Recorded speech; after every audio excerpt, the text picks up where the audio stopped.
अस्सलाम वालेकुम। अपना रेडियो न्यूयॉर्क के सामाईन को मैं खुश आमदीद कहता हूँ। मेहताब अली हाजिर है सफ़रनामा पेरिस के 10वीं किस्त के साथ। मैंने लास्ट टाइम आपको बताया था कि मैं जब होटल पहुँचा तो होटल का कमरा लॉक था। 2:30-3 बज रहे थे दोपहर के, और मैं बड़ा परेशान हो कमरे को खोलने की कोशिश की, वो कार्ड जो होता है स्वीप करने की, लेकिन वो कमरा नहीं खुला। मैं बहुत परेशान हुआ। मैंने कहा ऐसा क्या हो गया कि लॉक ख़राब हो गया, क्या मसला है। रिसेप्शन पे जाके जब मैंने वहाँ पूछा खातून थी, मैंने कहा कैसे से मेरा कमरा लॉक है। मैंने कहा क्या नंबर है, नंबर देखा। मैंने कहा आई एम सॉरी, आप ओवर स्टे हो चुके हैं। मैंने कहा ओवर स्टे? बोले हाँ, आपने 3 दिन के कमरा बुक किया था और 11:30 बजे और 12 बजे से पहले तक आप चेकआउट नहीं किया। आपने जब चेकआउट नहीं किया तो होटल क्या कहते हैं, हमने उसे लॉक कर दिया। मैंने कहा फिर मैं कहाँ रहूँगा? बोले नहीं आई एम सॉरी, अब आपको कहीं और होटल। मैंने कहा इसको एक्सटेंड कर दें। बोले नहीं, असल में पेरिस में एक्सपो चल रही है जिसकी वजह से तमाम होटल बिजी हैं। हमारा भी आपका 3 दिन के लिए बुक था, लेकिन अगले दिन हमारी बुकिंग है। मैंने कहा देखें, मैं फर्स्ट टाइम पेरिस आया हूँ, मुझे ज़्यादा नहीं पता है यहाँ के होटलों का, तो प्लीज़ आप तो। मैं बड़ा परेशान, बोल रहा नहीं हो नहीं सकता। मैंने उनसे रिक्वेस्ट की, मैंने कहा मैं आर्टिस्ट हूँ और मैं आज कुछ तो कर दें ताकि फिर मैं कोई और होटल देखता हूँ। तो उन्होंने खैर किसी को फ़ोन किया, फिर पता चला आर्टिस्ट। उन्होंने कहा आर्टिस्ट हैं, चलें आपको 1 दिन का स्टे और दे देते हैं। बोले कल आप 11:30 बजे चेकआउट कर लीजिएगा, इससे पहले होटल तलाश कर लें। मैंने कहा ठीक है। अब मैं कमरे में आया, मैं बड़ा परेशान था। मैंने कहा, उन्होंने कंप्यूटर से कमरे को अनलॉक किया जो उनके कंप्यूटर से मुंसलिक था, और फिर मैं कार्ड स्विप करके अंदर दाखिल हुआ। मैंने जाके शावर लिया, फिर मैं बैठा, टेंशन में बैठा था। मैंने कहा यार, मैं फ़र्स्ट टाइम पेरिस आया हूँ और मुझे यहाँ को कुछ पता भी नहीं है होटल्स, क्योंकि मैं 3 दिन से तो लूवर म्यूज़ियम, आईफल टावर, दीगर चीज़ें मैं घूम रहा था। लेकिन अब मुझे असल परेशानी शुरू हो गई थी कि मैंने कहा अगर ये होटल छिन गया तो मैं कहाँ जाऊँगा। तो ये सोच के मैंने अभी बैठा ही था, अचानक फ़ोन की घंटी बजी। तो मेरे मोबाइल पे फ़ोन था, देखा तो पाकिस्तान से मेरी मिसेस का फ़ोन था। मैंने उन्हें बताया कि ऐसे ऐसे मेरा होटल का आज लास्ट डे है और आगे एक्सटेंड बड़ी मुश्किल से 1 दिन का किया। अब क्या करूं, मैं तो यहाँ ठहरने की पोजीशन में नहीं हूँ और मुझे कोई दूसरा होटल भी नहीं पता। तो उन्होंने कहा आप जाके होटल जाके बुक करें, कोई देखें। आज ऐसा करें, आप गैली वैली ना जाएँ और होटल देखें और कहीं पर मिल जाएगा। खैर मैं शाम 4 बजे नहा धो के मैं निकला। मैंने कहा चलें होटल देखते हैं। अब मैं बड़ा परेशानी में था, मेरे अंदर एक स्ट्रेस आ गया था कि यार अगर होटल नहीं मिला तो मैं पेरिस में तो रोड पे आ जाऊंगा, और मुझे ज़्यादा पता भी नहीं था। मैं जब वहाँ से निकला था सिर्फ एक होटल बुक कर लिया था, दीगर होटलों के बारे में मालूमात भी नहीं ली थी। खैर मैंने रिसेप्शन से पूछा, मैंने कहा कि आप मुझे कुछ होटल, उन्होंने कुछ एरिया बता दिए, लिस्ट दे दी मुझे कि इधर उधर आप देख लें। सर मैं जब बाहर निकला गलियों से होता हुआ बस स्टॉप पे पहुंचा। मैंने कहा आज बस से ज़रा फला जो जगह बताई थी, मैंने कहा बस से पहुंचता हूँ। बस स्टॉप पे बिल्कुल सन्नाटा था। मैं बस स्टॉप पे जाके अंदर में बैठ गया। अच्छा, बस स्टॉप उस ज़माने 2007 की बात है, तो बिल्कुल जैसे अब शीशे के यहाँ पे लग गए हैं ना, बिल्कुल वो था। मैं बड़ा हैरान हुआ। मैंने कहा यार यहाँ पे इतने खूबसूरत बस स्टॉप हैं, शीशे के बने, हमारे पाकिस्तान में लगे थे, तो सब तोड़ देंगे। अच्छा, साइडों में उसमें इश्तहार भी लगे हुए थे उस ज़माने में। खैर मैं बैठा, बस स्टॉप पे बैठा, बस का इंतज़ार करने लगा। उसके एक इलेक्ट्रॉनिक वो था, उस पर बता रही थी कि बस कितने मिनट बाद आएगी, तो उसमें टाइम था और मैं बड़ा परेशान बैठा था। अचानक एक 6 फुट का एक फैरकन, एक पीछे बैग लटकाए हुए एक यंग नौजवान दाखिल हुआ। तो उसने मुझे बड़े घूर के देखा और चारों तरफ देखा उसने मशकूक अंदाज से, फिर मुझसे घूर के देखा और फिर मेरे बराबर में आके बैठ गया। मेरा उसको देख के तो मेरा दम निकल गया। मैंने कहा मेहताब अली, आज तो तुम गए, ये सबसे पहले तुम्हें लूटेगा। जैसे कि मैंने जो लोगों ने कहानी सुनाई थी कि छूटते क्या गया है, मैन गिव मी बॉक्स। अब मेरे पास तो, मैं बड़ा परेशान, मैंने कहा बॉक्स तो नहीं लेगी, यूरो ज़रूर मांगेगा। मैं बड़ा परेशान हुआ, मैंने कहा क्या करूं। मैं उठ के खड़ा हो गया। उसने जैसे ही मैं खड़ा हुआ तो उसने मुझे बड़ा घूर के देखा और मैं बाहर बस स्टॉप के बाहर आके, मतलब बाहर के वहीं 2 कदम के फासले पे ऐसे बन गया जैसे वो जेदी नहीं कहते, नीना नीना, जैसे लापरवाह टाइप का। लेकिन मैं अंदर से बहुत डरा हुआ था और मैं बस का इंतज़ार कर रहा था। मैंने कहा कोई और भी लोग आ जाएं इस बस स्टॉप के अंदर सीट पे बैठने के लिए। तो एक अजीब सी दिल में खुद ब खुद होने लगी। मैंने कनखियों से उस बंदे की तरफ देखा तो वो मुझे देख रहा था और उसने उसका जो बैग था ना, उसने अपने दोनों जानों पे रखा हुआ था और उसने जिप खोली बैग की फ्रंट, और मेरी तरफ देखते हुए जिप खोली और अंदर एक हाथ डाला उसने, बड़े मशकूकाना अंदाज से।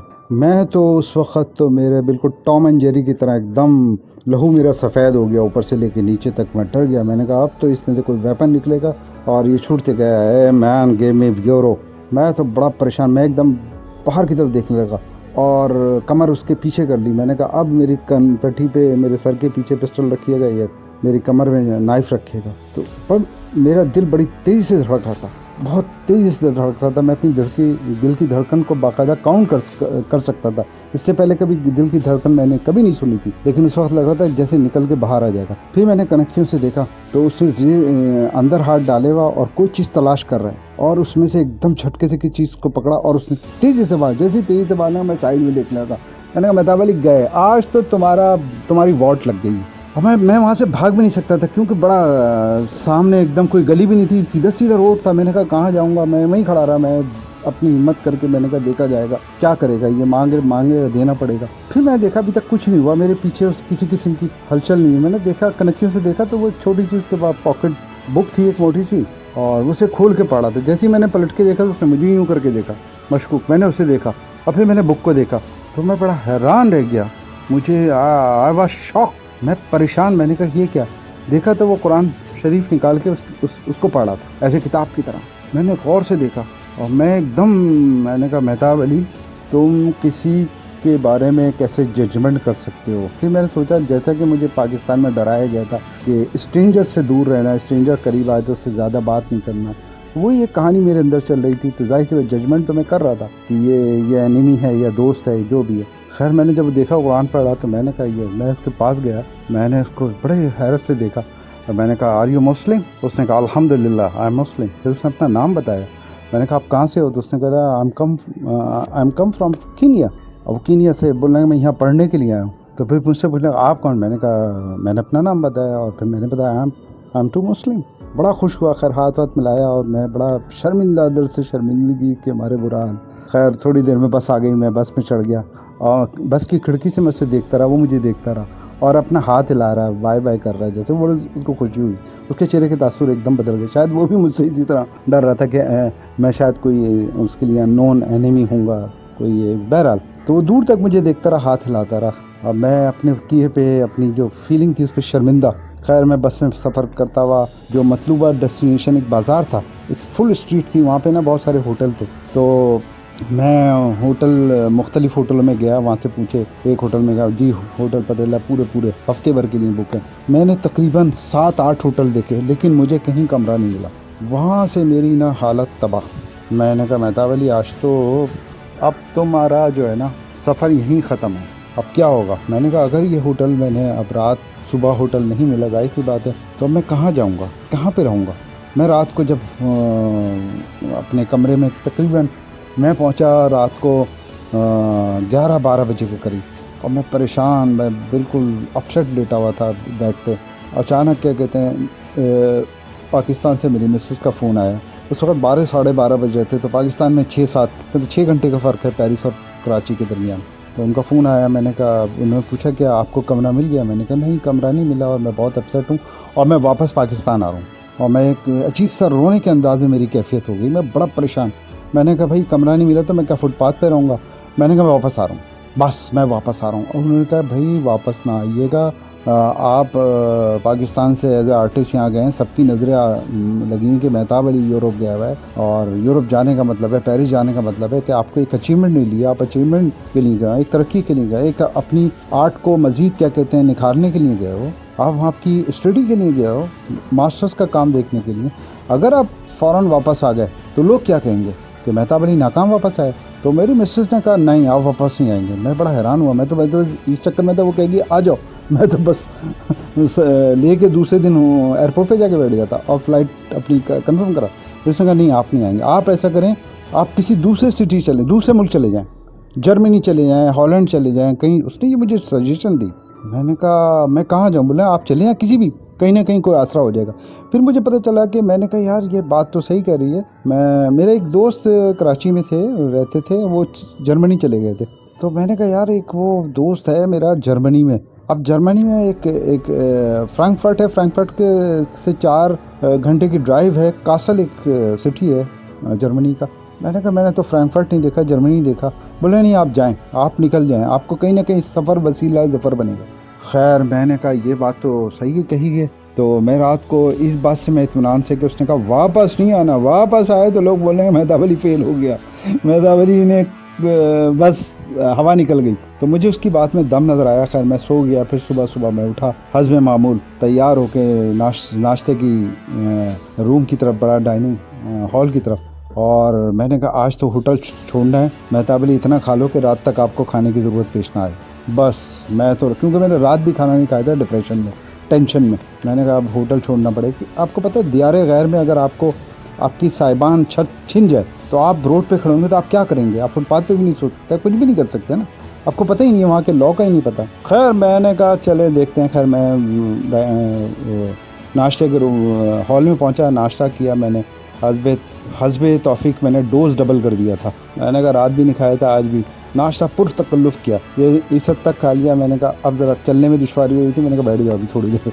फिर मैं खा पी के बाहर आया। बाहर आके मैंने सोचा क्या करूं। फिर मैंने ख्याल आया, मैंने कहा जो मेरी मिसेस ने कहा कि आप ऐसा करें जर्मनी, हॉलैंड या किसी दूसरे मुल्क चले जाएं, क्योंकि शेंगन वीज़ा तो था। मैं उस वक़्त बाहर होटल से बाहर गया और फिर मैं फ़ौरन वापस आ गया। और वापस आ गया, अच्छा होटल काफ़ी बड़ा था, उसकी रायदारी में पेंटिंग लगी थी और बहुत सारे बड़ा आर्टिस्ट हैं। तो मैंने कहा यार इन होटल वालों ने एक दिन का तो मेरा रूम बढ़ाया, तो मैं भी एज ए आर्टिस्ट इनके लिए कुछ करके जाऊँगा। मैंने वहाँ से 12 बजे होटल चेकआउट करना था। मैंने 10 बजे ही अपना कमरे में जाके पूरा पैक किया सामान और बिल्कुल रेडी करके बाहर निकला। और मैंने अपने वो जो पाइप रोल जो मुझे मेरे उस्ताद डॉक्टर MM आलम ने कहा था कि अपने स्केचेस भी लेके जाना, अपनी पेंटिंग भी लेके जाना, तुम्हें पे एग्जीबिशन करनी। तो सबने सोचा था, मैंने कहा यहाँ होटल नहीं मिल रहा तो एग्जीबिशन कहाँ होगी, कैसे होगी, ये सब टेंशन शुरू हो गई थी। लेकिन मैंने कहा देखते हैं। उसमें से मैंने एक स्केच निकाला, पेन ड्राइंग, कोई 18 बाई 24 का एक मैंने पेन ड्राइंग बनाया था। ये सदर में जो अपना इम्प्रेस मार्केट की बिल्डिंग है ना, वो बनाई थी। मैंने कहा इन होटल वालों को मैं ये दे के जाऊँगा। अब मैं रिसेप्शन पर क्या, वो खातून थी, तो मैंने चेकआउट कराया तो मुझसे पूछें कि आपको कैसा लगा होटल। ये मैंने बताया। तो मैंने कहा कि मैं आर्टिस्ट हूँ और मैं आपके होटल के लिए एक ड्राइंग देना चाहता हूँ, ताकि नेक्स्ट टाइम जब मैं आपके होटल में आऊँ तो यहाँ पर लॉबी में ज़रूर लगाइए। तो उसने कहा, जब मैंने ड्राइंग दिखाई तो उसने कहा कि दिस इज़ ओरिजिनल ड्राइंग। मैंने कहा या, तो बोले कि ये ओरिजिनल क्यों दे रहे हैं आप? तो लोग तो यहाँ प्रिंट देते हैं, यहाँ प्रिंट लगे हुए सारे। मैंने कहा नहीं आप ओरिजिनल रखें। तो वो डर गई। उसने कहा नहीं ऐसा ना हो कि होटल ये बोलेंगे हम ऐसे ले नहीं सकते, क्योंकि अगर मैं ले लूँ कल को कोई कंप्लेन कर दे कि होटल के रूम में से किसी आर्टिस्ट की पेंटिंग आपने चुरा ली है, जो भी बात उसकी वैलिड थी। तो उसने अपने होटल के ऑनर को फ़ोन किया और उसको जब पता चला कि आप आर्टिस्ट हैं तो बोला आप ये पेंटर है। मैंने कहा या मैं तो आर्टिस्ट हूँ। तो उसने कहा आपने पहले नहीं बताया बुक कराने से। मैंने कहा उन्हें पाकिस्तान से बुक कर। बोलने लगा, फिर उसने मुझे एक रूम दिखाया। बोला आर्टिस्ट के लिए तो हमने ये देखें ईजल और ये पूरे कलर वाला पूरा आर्टिस्ट के लिए तो अलग हमने स्वीट बनाया हुआ है और उनको स्पेशल अपॉर्चुनिटी देते हैं। आर्टिस्ट आया क्योंकि पेरिस आर्ट का गहवारा है और कोई दूसरे मुल्क से अगर आर्टिस्ट आता है तो हम उसको ये अपॉर्चुनिटी देती है। मैंने कहा मुझे ये बात नहीं पता थी, मैंने तो कराची से पाकिस्तान से बुक किया था। बोलने अगर आप ये बुक करते तो हम, आप बोले नेक्स्ट टाइम आएंगे तो आपको ये रूम मिलेंगे। आर्टिस्टों के लिए मैंने पूरी फैसिलिटीज, ईजल, कलर, कैनवास सब रखे हैं ताकि वो अपने शौक को जारी रख सकें। मैं बड़ा हैरान हुआ भाई। मैंने कहा पेरिस में ऐसे भी होटल है। पता चला पेरिस है, उसमें आर्ट का तो बहुत बड़ा गहवारा है। खैर वो उन्होंने किसी जो होटल के ऑनर थे उनको फ़ोन किया, वो आ गए। फिर उन्होंने मुझसे कहा कि आप अपनी मर्जी से दे रहे हैं। बाकायदा उन्होंने लिखवा लिया, एक स्टैम्प पेपर निकलवाया उन्होंने, वो अपना लेटर हेड उसमें लिखा कि ये अपनी मर्जी से अपनी खुशी से होटल के लिए दे रहे हैं। वो मैंने पूरा लिखा, फिर अपने साइन किए। उसके साथ उन्होंने वो तस्वीरें मैंने उसके खिंचाई और फिर उसके बाद मैंने कहा कि आप जो है ना ये प्लीज़ यहाँ। बोले नहीं नेक्स्ट टाइम आएगा तो ये लॉबी में लगी होगी। खैर मैं वहाँ से निकला अपना सूटकेस लेके, मैं सीधा स्टेशन गया। मैं ऐसे ही पैदल, सामने स्टेशन था मेट्रो का, मैं वहाँ स्टेशन पहुँचा और जीने से नीचे उतर के फिर वहाँ से मैंने गार्डे नौ स्टेशन है वहाँ तक का क्या कहते हैं, मैंने टिकट लिया, वहाँ उतरा। और फिर उसके बाद जब मैं चलता हुआ जा रहा था मेन स्टेशन की तरफ, तो मैं पेरिस को देख रहा था कि मैंने आज ये पेरिस को छोड़ा हूँ, मैं ये जगह छोड़ा हूँ। तो मैं बड़ा उदास भी था। खैर बहरहाल मैं जब एक वहाँ से एक टर्न लेके मैं मेन स्टेशन की तरफ दाखिल हुआ था तो एक जगह देखा कि लिखा हुआ था भाईजान स्वीट, उर्दू में लिखा हुआ था भाईजान स्वीट। अरे मैं हैरान रह गया। मैं अंदर गया तो देखा तो समोसे, जलेबी और सब कुछ, और उर्दू में भी लिखा हुआ है और आगे फ्रेंच में लिखा हुआ है। मैं बड़ा हैरान हुआ। मैंने कहा भाईजान, मैंने कहा यार ये भाईजान स्वीट, ये आप लोग कहाँ से? तो बोले हम मुल्तान से। तो मैंने कहा कराची से आए, बड़ा खुश हुए। मैंने कहा समोसा कितने है? बोलने का 1 यूरो गया, यानी कि उस वक्त 80 रुपए का एक समोसा था। खैर मैंने समोसा लिया, खाया, मैं बड़ा एंजॉय किया। मैंने कहा यार ये ज़बरदस्त जगह है, ज़बरदस्त। अभी मैं ये सोच ही रहा था कि अचानक मुझे ख्याल आया कि बाकी किस्त, अगली किस्त में एपिसोड में आप मुलाहिजा फरमाएंगे। आज इतना ही काफ़ी है। बहुत शुक्रिया। इस सफ़रनामे के बारे में आप बताइएगा कैसा लगा, इसके कमेंट ज़रूर कीजिएगा, राय ज़रूर दीजिएगा, ताकि हौसला अफजाई और चैनल की